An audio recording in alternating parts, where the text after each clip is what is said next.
Jordan Allemand, bonjour. Bonjour, Vous dirigez l'entreprise e-monétique. c'est ça, tout à fait. Vous êtes sur le marché de la carte bancaire, ou surtout ce qui se passe Les solutions de après paiement, les tout à fait. solutions de paiement.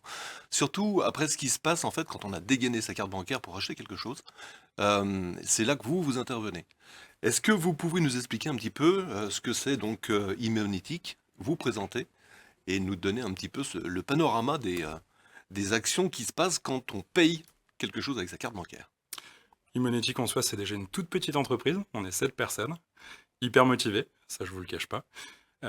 Aujourd'hui, notre but aujourd'hui, c'est de fournir tout le service de paiement qui va permettre au commerçant de réaliser son parcours d'achat de façon simple, tout D'accord? simplement. Et quand on téléphone parce qu'on a un problème de TPE, c'est chez vous qu'on tombe et c'est sur vous qu'on tombe. Ça peut arriver effectivement qu'on tombe sur moi. D'accord, super. Est-ce que vous pouvez nous décrire un petit peu le marché de ce que représentent ces transactions bancaires et en termes de chiffres? En soi, en matière de marché, il me semble qu'on est à peu près sur, je veux pas vraiment dire de bêtises, hein, mais si c'est vraiment toute la région Rhône-Alpes, on va être à peu près aux alentours de 50 000 ou 60 000 commerçants équipés de terminaux de paiement, minimum. Donc, D'accord? Et ce qui représente quoi comme en volume de transactions bancaires? On a une idée là-dessus? nous, à peu près, vraiment sur nos terminaux de paiement, je veux pas dire de bêtises, mais je crois qu'on est entre 6 et 7 millions d'euros gérés par jour, Par jour. en volume d'encaissement, D'accord. Donc alors votre client, c'est l'utilisateur du TPE, tout du à fait. terminal de paiement électronique. Quelles sont les problématiques qu'il peut rencontrer et on est tous conscients que pour lui, le terminal de paiement électronique, c'est quelque chose de stratégique, de fondamental. Qu'est-ce qui se passe entre le moment où le client a posé sa carte ou a tapé son code et après, et l'encaissement réel qui se passe chez le commerçant? En soi, déjà, la première étape, la plus importante, ça va être l'étape de l'autorisation bancaire. Savoir si la personne a une carte bancaire qui fonctionne, qui n'est pas bloquée, qui n'est pas signalée volée, et surtout, est-ce que la personne a des fonds sur sa carte pour pouvoir effectuer son paiement, tout simplement.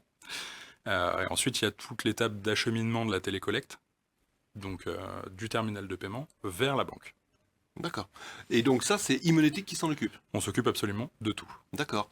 Qu'est-ce que ça coûte et quel est l'intérêt donc du coup pour le commerçant de passer par une solution ou de travailler avec Imonetic?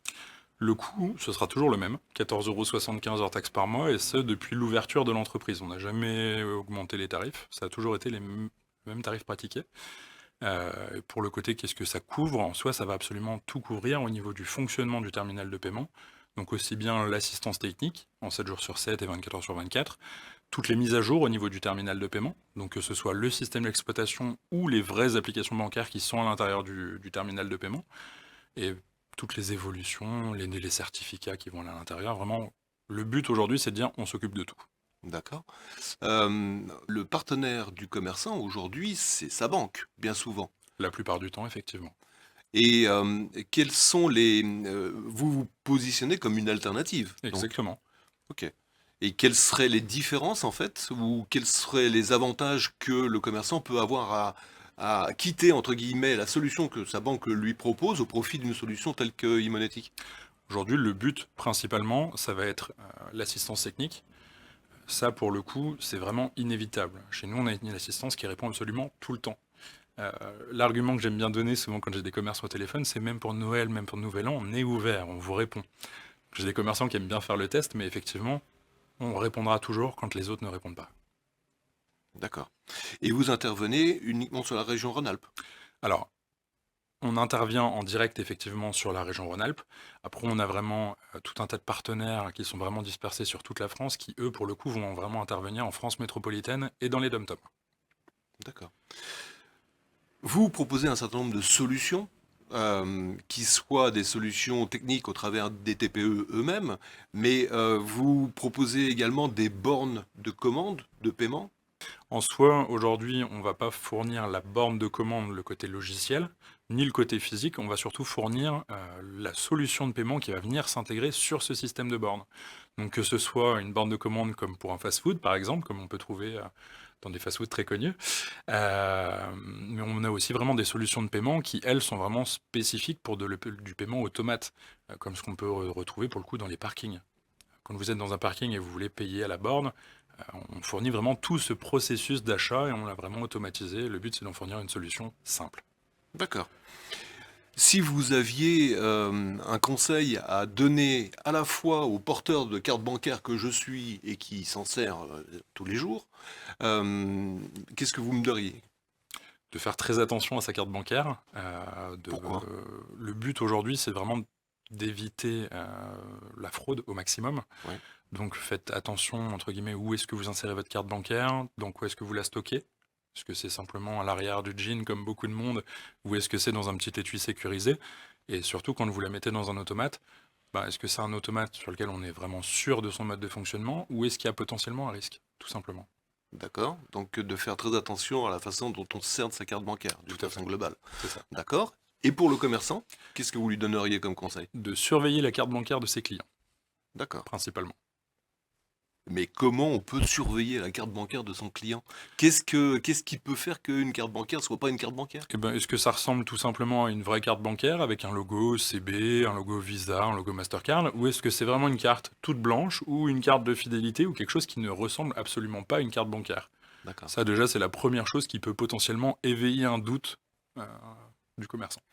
Le commerçant peut en fait avoir une autorisation de paiement, mais pas un règlement. C'est ce qu'on va appeler les frais de rejet, le rejet directement de la carte après émission de la télécollecte. D'accord. Tout à fait.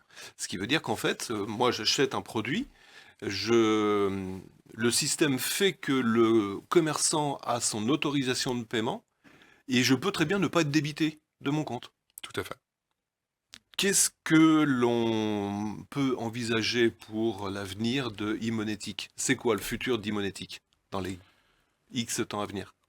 Aujourd'hui, le but, c'est de commercialiser vraiment en direct et non plus en sous-traitance comme ce qui avait été imaginé à l'époque.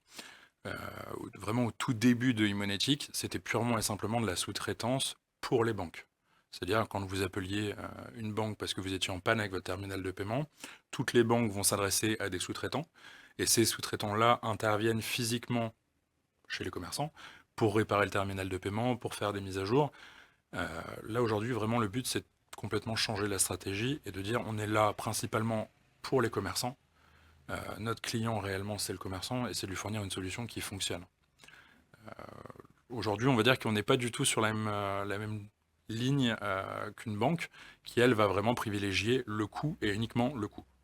Avoir un terminal de paiement qui sera peut-être pas à jour, pas aux normes, ou remettre un terminal reconditionné qui pose déjà des problèmes, nous, c'est pas du tout dans notre état d'esprit.